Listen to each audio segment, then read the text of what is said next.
Welcome to Nature and Community Nuggets. Again, I'm Holly Giles, and today we are going to talk about flower presses. Now, flower presses are something you might have heard of from generations before, but they're very easy to do with all ages. We talk about this in chapter 2 of our book, Blaze New Trails, in the nature study section. We do a whole study on wildflowers. And our boys learned how to make flower presses, and we do sell these when we're at conventions and we sell them online, but they're very easy to make. If you don't want to make one, use a heavy book. You can just very simply do pressed flowers. So today we are going to talk about zinnias. No, actually, I'm sorry, we're going to talk about violas. And I have some violas here. And in the springtime, they're very popular because they can tolerate a little bit of cold when it gets cool at night. They have very beautiful blooms, a lot of the purples and different colors. We have several different colors today. And we're going to show you how you can simply clip them off, press them. It takes at least a week, and then you can make beautiful things with them. I like to do this in the springtime and thinking ahead to different holidays. And what we've done in the past is to make bookmarks. So I'm going to show you how to make a bookmark today with your pressed violas or pansies, which is very easy. You can see how beautiful and vibrant the colors turn out to be. So when you're pressing flowers, you want to make sure you choose flowers that have a little bit of color. If you're going to press white, it's going to kind of turn yellow and not look very good.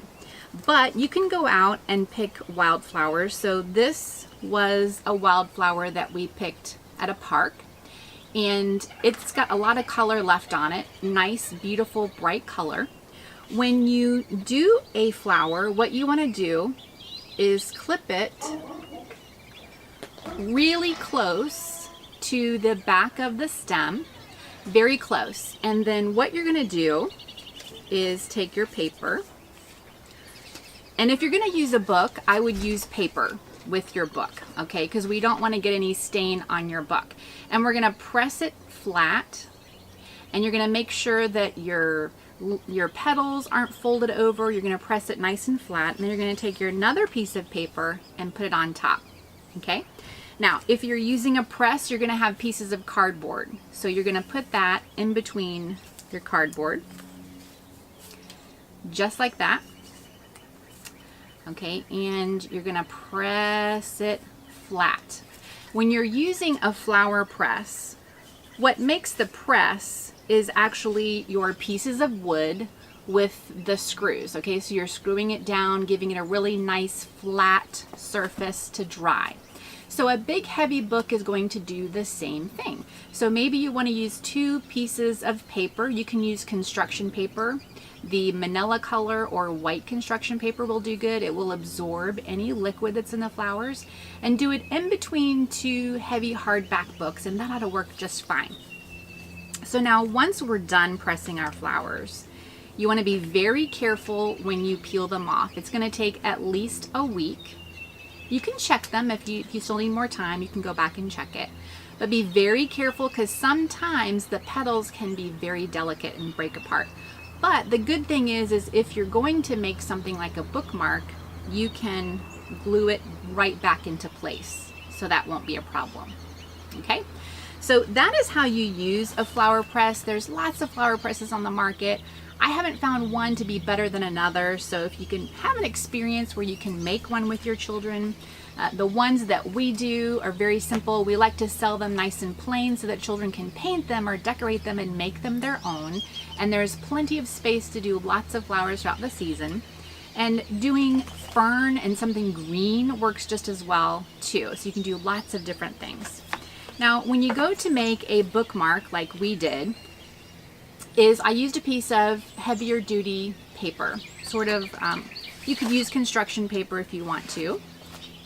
So you want a little piece that's heavy duty. The kids can decorate it, color it, paint it, whatever they want to do. Then you can just use stick glue and glue on your pressed flowers wherever you want to. Any portion you can do that on. And then you're going to want to let that dry. And I would suggest letting it dry overnight, just so you don't have any glue coming through onto your laminate. Now, we have an electronic laminate machine where you put it in and you do a heat process. But you can also do it with just plain laminate that you can buy at a department store, at an office store, and it comes in sheets, so you can just, it's a peel and stick. And you're going to want to help if you have little kids with the peel and stick, because that can get a little bit messy. What I recommend is using the back side of a butter knife or something like that to get it nice and smooth. So when you peel it back, you'll lay one side of your bookmark on there and get that nice and smooth, rub all the bubbles out, then do the back side, rub all the bubbles out, leave plenty of space all around the bookmark to cut it down. Because when you cut it down, you're going to want to make sure that you leave space on the edge so that the bookmark doesn't come apart, because that's really easy to do. If the kids cut it right on the edge, you're going to have exposed paper and it's more likely to come apart. But if you leave some space, this is several years old.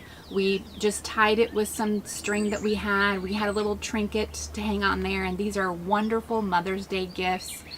Gifts for moms, gifts for grandma, or just to keep for themselves if the kids made it, because you know, picking flowers, pressing them, doing all that is extending the learning. There's just a whole thing you can do with wildflowers at home. But I wanted to show you a quick and easy way that you can use a flower press this spring with flowers you buy at the store, some you might have in your yard, or when you go on a nature walk.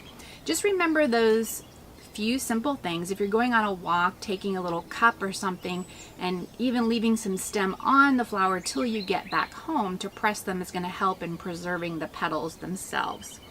Again, using books or making a flower press on your own.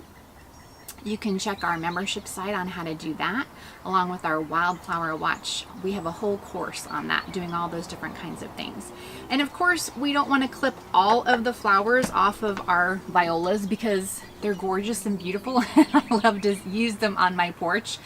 But you can watch, and just when they're getting ready to close up is the perfect time to press them. They still have lots of color.